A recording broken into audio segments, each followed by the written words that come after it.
Caribbean Newsline is brought to you by the Barbados Tourism Marketing, Inc.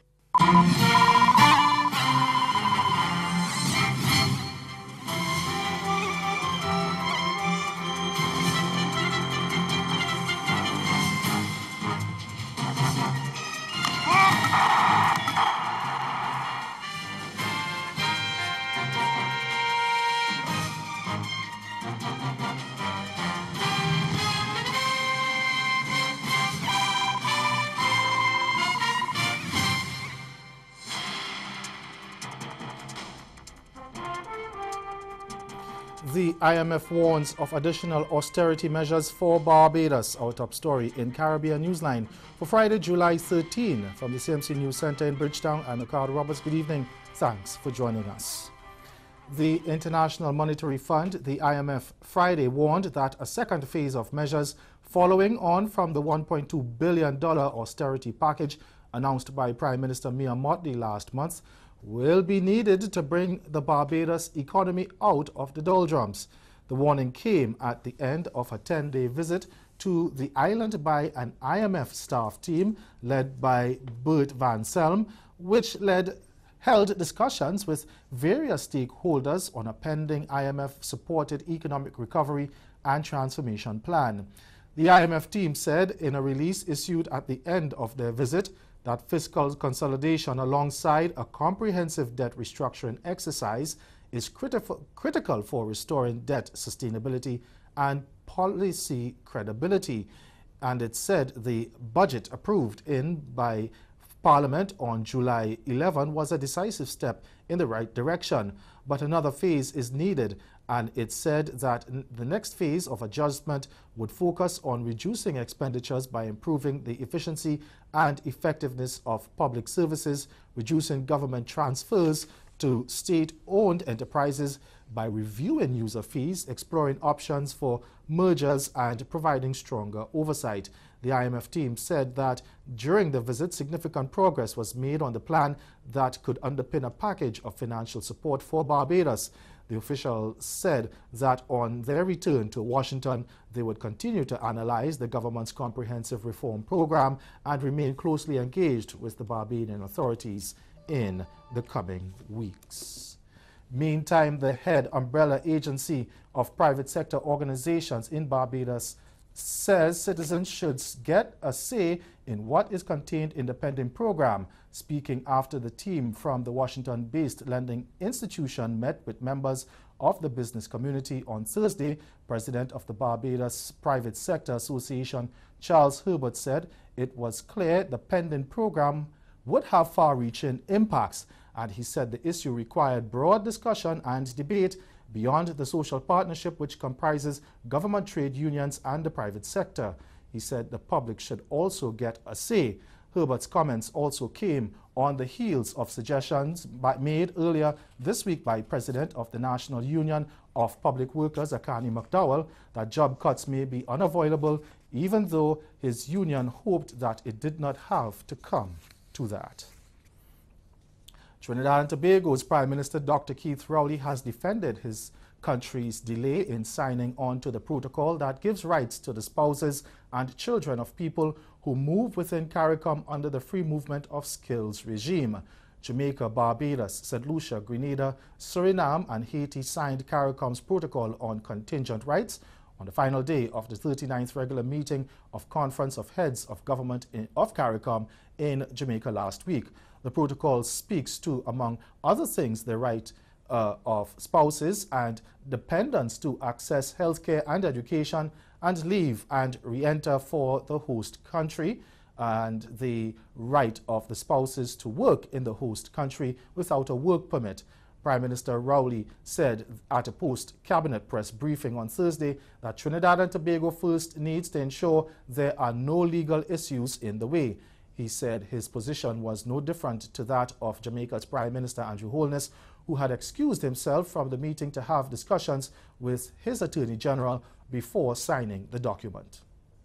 Trinidad and Tobago took the same position, accepting what Jamaica had said, that we will sign immediately, but not on the moment, that day, because I too like the Jamaican Prime Minister, would like to have a word with my Attorney General to make sure that as I sign, that there is no issue which would have arisen during the delay period, so that when we sign, we don't have any conflict. And in my case, Trinidad and Tobago's Attorney General was not available to me, so I needed a couple of days to get that done. I saw it at the end that the Jamaicans had got their situation sorted out, and in the communique, I think you will see where Jamaica is listed as having accepted and signed. You will see Trinidad and Tobago not signing because our Attorney General at this time is still in Europe. Prime Minister Rowley assured Trinidad and Tobago intends to sign eventually. Once the Attorney General tells me that there is no issue standing in the way of the 2014 decision, Trinidad and Tobago will sign that protocol at the first opportunity, and we will then be bound and operationalizing the contingent rights situation. Meantime, despite a recommendation by the CARICOM Regional Commission on Marijuana that cannabis be decriminalized, the Trinidadian leader says that isn't a priority for his administration. We have priorities, and decriminalizing marijuana is not one of them.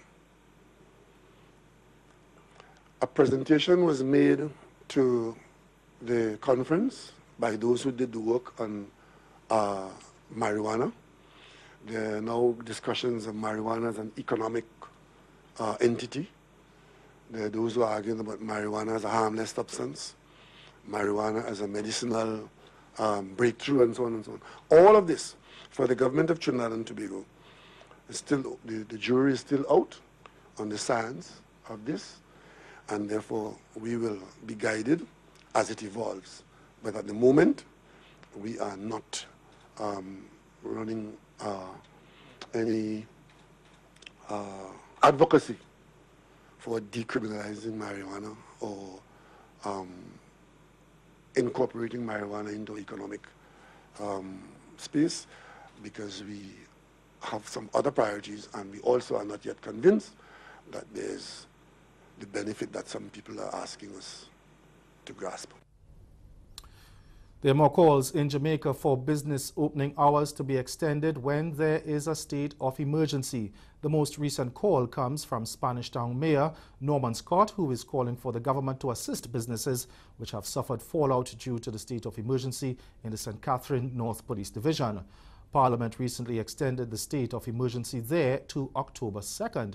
Scott said some of the businesses are preparing to lay off workers due to a decline in commercial activities because of revised opening hours. There is a concern, and I have to echo it.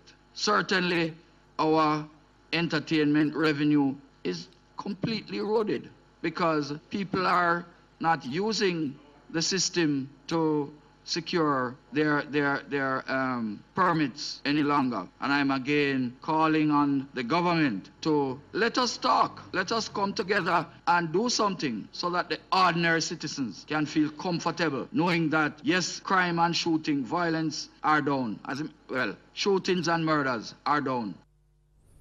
In the meantime, the St. James Municipal Corporation has expressed an interest in meeting with the Police High Command to discuss the possibility of extending opening hours for businesses in the wake of the state of public emergency in that parish.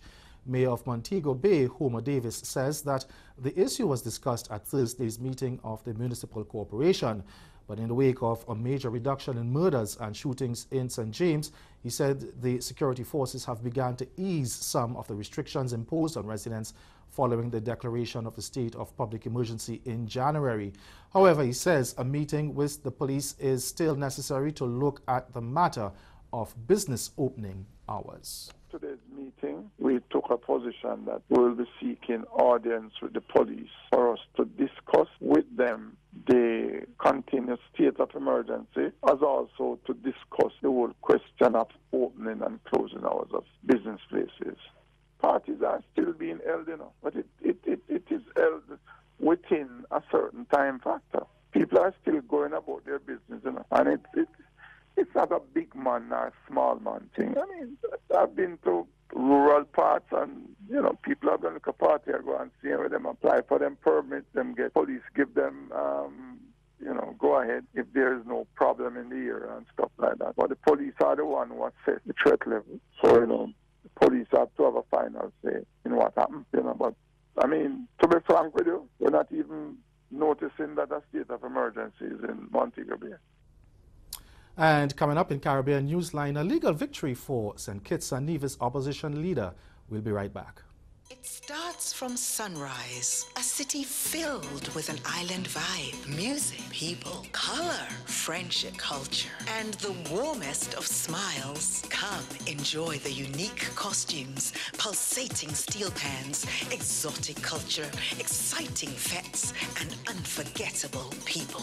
Discover Antigua's Carnival, the Caribbean's greatest summer festival, July 27th to August 8th, because the beach really is just the beginning.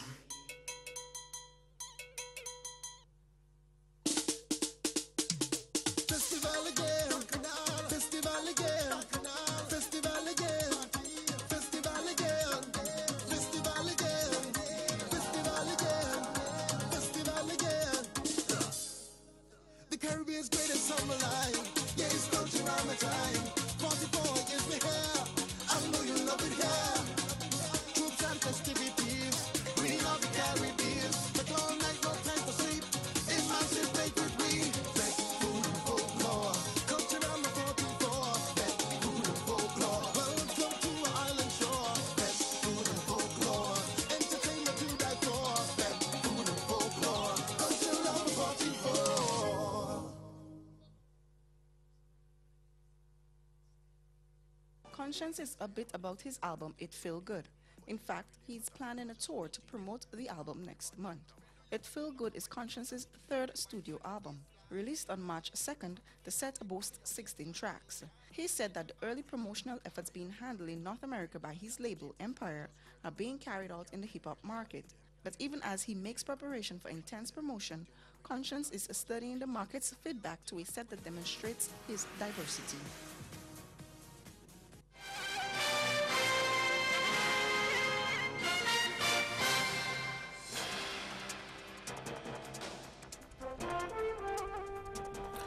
St. Kitts and Nevis opposition leader Dr. Denzel Douglas scored a legal victory on Friday when a High Court judge threw out a challenge filed by a private citizen to his right to sit in Parliament on the basis of his ownership of a Dominica diplomatic passport. Justice Trevor Ward ruled that the civil suit brought by Cuthbert Mills was an abuse of the process, since it had come after Attorney General Vincent Byron had already filed a similar claim. Mills had submitted a claim that Douglas is not qualified to be the parliamentary representative for the constituency of St. Christopher VI because he has a Dominica diplomatic passport.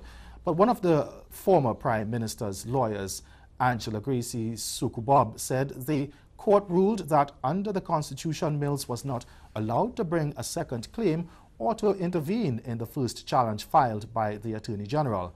That case is to be heard on September 28. There are concerns that the ongoing trade war between the United States and China and in other parts of the world could soon affect prices of goods and services in Grenada and other parts of the Caribbean. We get more in this GBN News report. The unraveling began after American President Donald Trump announced that his administration was imposing tariffs on aluminum and steel imports from Canada, Mexico, and the European Union. He also threatened to withdraw from the North American Free Trade Agreement with Canada and Mexico. Analysts say if this dispute continues, it inevitably would lead to higher prices for some goods and services in Canada, the US, Mexico, Britain, Germany, France, and other countries. At the very least, some of those higher prices will be passed on to Caribbean consumers who import goods from North America and Europe. Head of the private sector, Christopher Diali, says they are keeping an eye on the developments. Those of us in Grenada who do trade with China directly, so for example importation of vehicles and so on, would not probably see a increase in prices or a change in the trading conditions, primarily as a result of this trade war that is now developing between the United States and China, and of course Europe, to some extent Canada and so on. I suppose the issue for us is going to be indirectly, where we see goods, finished goods in particular, that in the U.S., and you know this trade war is about increasing tariffs, which means more duties have to be paid on imports. So countries like the U.S. that import a lot of raw materials from third countries outside of themselves and have to produce goods, and then we trade with the U.S. and buy these finished goods, we may see an escalation in prices. And that is where I see the fallout for us in terms of this trade war. He says so far the private sector has not received any reports of affected trading prices. We haven't, I mean, this stuff just started as well. So, and in all of these things, when you just start these trade wars, it takes a while to translate to the ordinary person. In the U.S., of course, I think President Trump just announced another $200 billion and a lot of consumer goods. So they may see a direct impact, probably shorter than longer.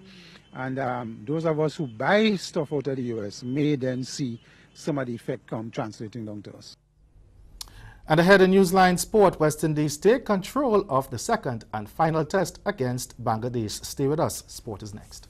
This hurricane tip comes to you compliments the Caribbean Disaster Emergency Management Agency and the Caribbean Media Corporation.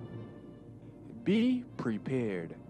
If you use an electric stove, keep a portable LPG or oil-fired stove if possible.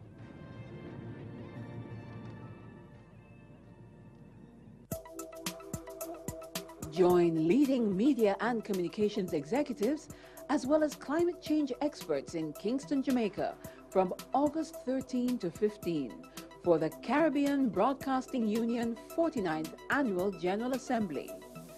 This year's assembly, held in partnership with the CARICOM Climate Change Center, explores the theme, Building Resilience to Climate Change, Business, Technology and Content Options for Caribbean Media. Featured presenters include the Honorable Dr. Ruel Reid, Jamaica's Minister responsible for information, the region's Chief Climate Change Negotiator, Mr. Carlos Fuller, the Caribbean Telecommunications Union, the Broadcasting Commission of Jamaica, and the International Telecommunications Union Caribbean Office. And broadcast manufacturers and media services enjoy special exhibition rates at this year's conference, joining premier exhibitor Eutelsat. For more information on discounted rates for delegates staying at the Jamaica Pegasus Hotel or flying on the official airline Caribbean Airlines, go to the CBU website or call the Secretariat. The CBU looks forward to welcoming you to this key conference on climate change and the Caribbean media.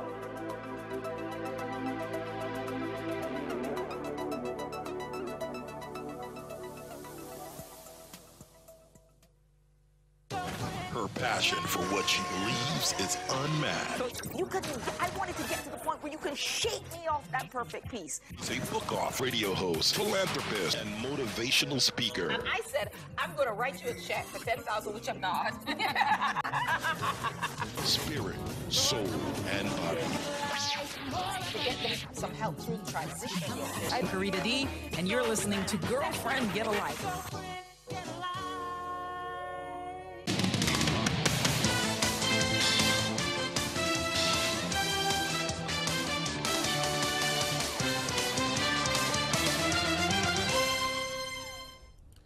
Speedster Jason Holder took 5 wickets as West Indies rattled Bangladesh to take control of the second and final test at Sabina Park on Friday.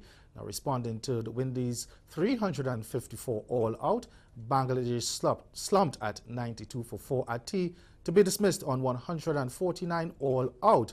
Now earlier, West Indies failed to resist a fight back from Bangladesh, led by off-spinner Mehdi Hassan Miraj and Abu Jayed. They meekly surrendered their last 6 wickets, 2 apiece to Mehdi and Jayed, and were bowled out for 354 in their first innings about 20 minutes before lunch on Friday. First to go was Devon Smith on a morning when Bangladesh won the toss and elected to field first, so still questions really about his ability to churn out runs at this level.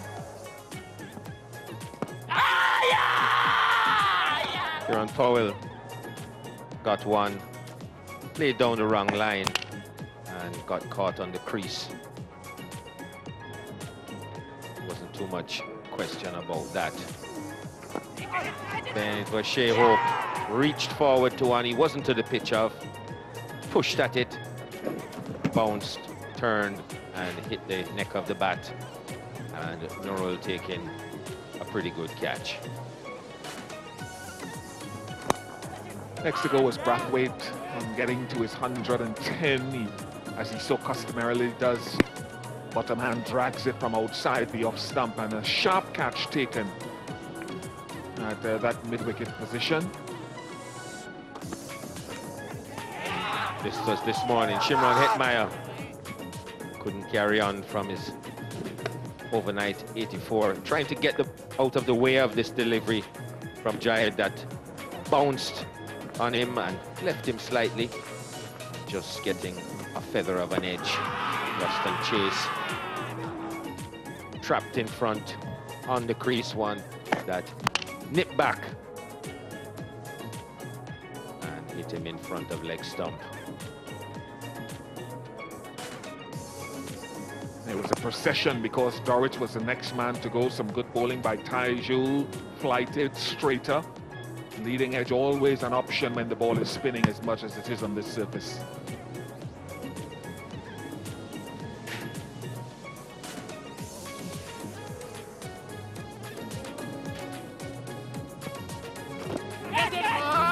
This was the debutant Kimo Paul.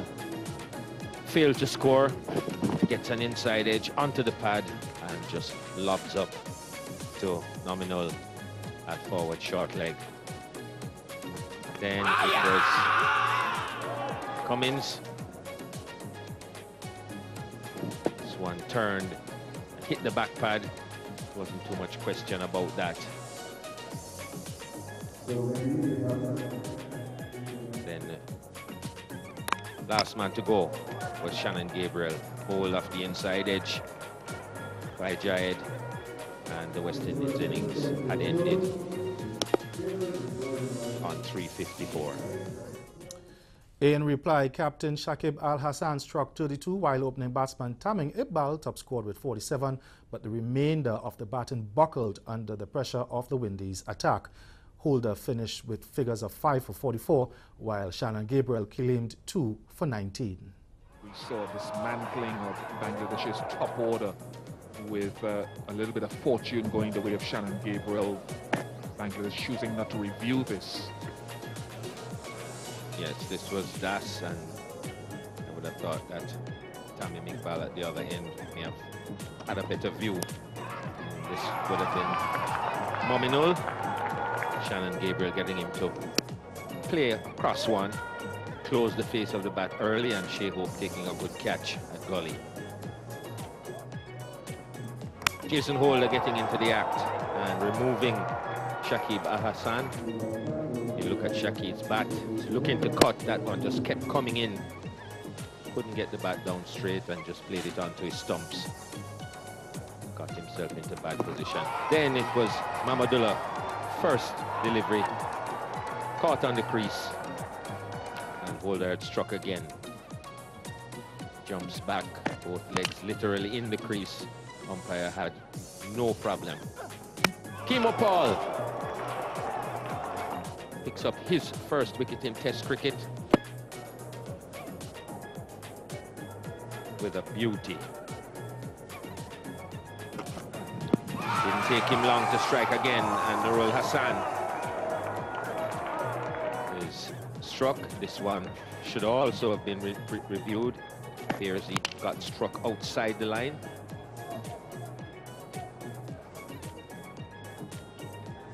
So another mistake on the part of Bangladesh. And Jason Holder had Mushfiqur, who had been playing very well, caught that gully, short delivery, and just waved the bat at it. Didn't play with any conviction, and Shea Hope into the act again, taking a good catch. Miguel Cummings catching Mehdi Hassan in front. Seems to have been struck just outside off stump. Jason Holder getting Taijul playing away from his body, inside edge onto the stumps, and then just cleaning things up, removing Jayed with a full delivery that he really knew nothing about. 149. West Indies did not enforce the follow-on, so that they will return on Saturday on 19 for 1. Staying with cricket, Rishabh Pant's breezy half-century scuppered West Indies A's hopes of victory as India A won the second and final four-day test by 5 wickets in Taunton on Friday. Resuming the final day on 214 for 3 in need of 107 runs for victory, India A stumbled early on but recovered through Pant's unbeaten 67 to reach their target of 321 and complete a 1-0 win in the 2-match series. West Indies A looked to be in the contest when they grabbed 2 wickets in the first 4 overs in the morning to reduce India A to 221 for 5. However, the 20-year-old Pant came to his side's rescue in an innings laced with 11 fours and requiring just 71 deliveries. But more importantly, he propelled an unbroken 6-wicket stand of exactly 100 with Giant Yadav, whose 23 not-out came from 38 balls and included 4 boundaries. The first 4-day test in Beckenham finished in a draw last week. And under-20 sprinter Christopher Taylor missed out on a World Championship gold after he finished second in the finals of the 400-meter at the IAAF World Under-20 Championship in Tampere, Finland on Friday. Taylor in lane 6 had a solid start and was out in front of the pack for the most part, but lost steam in the final 100 meters as Jonathan Sukov, Belgium, took the lead and pulled off what was an upset victory in a time of 45.03 seconds. Taylor picked up the silver in 45.3 seconds, while fellow Jamaican Chance Sawyers bagged the bronze in 45.89 seconds. He's showing that speed down the back straight. It's Taylor with destiny in his hands, and he's miles clear of the rest of the field at the moment. Sakouris, one of those trying to catch him. The other Jamaican is Chance Sawyers, but they'll come into the home straight. And this race is looking like it could be all about one man. Look at the times on the left of the screen as well. But is Taylor tiring? Because here comes the Belgian Secours. Are we going to have a big upset? Taylor's gone, and Secours is the world champion in 45.03. A huge upset of these world championships. Taylor dominant for 330 metres, but he lost it in the home straight in a huge shock. And that's the sports. Stay with us. We'll be right back.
Again, the major developments of this day: the IMF warns of additional austerity measures for Barbados. And in sport, West Indies take control of the second and final test against Bangladesh. That's Caribbean Newsline. For news and sports round the clock, subscribe to CaribNews.com. For more of our programming, log on to CaribVision.tv and subscribe to CaribVision's YouTube channel. We'll be back here again on Monday, but from all of us at CMC News, thank you for watching. Have yourselves a good night.